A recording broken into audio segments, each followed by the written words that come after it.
kumukonti na ang naglalaro ng Mobile Legends ngayon. Kasi kung mapapansin nyo, minsan napakatagal bago tayo magkaroon ng kalaban, di ba? Kasi kumukonti na nga yung naglalaro ng Mobile Legends. So, number 1, pangit yung matchmaking. Itatapat tayo sa unfair na laban kung saan kakawawain lang tayo ng mga high points at tayong mga mahihina ay masastack sa kung saan rank natin pa-rank down talaga.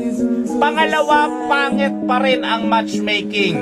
Wala na tayong magagawa, dati pa problema to.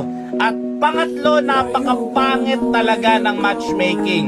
Mas madalas pa magkaroon ng bagong skin ng napakamahal kaysa sa subukang solusyonan ang matchmaking. So ano na munton? Kailan nyo ayusin to? Pababa na ng pababa.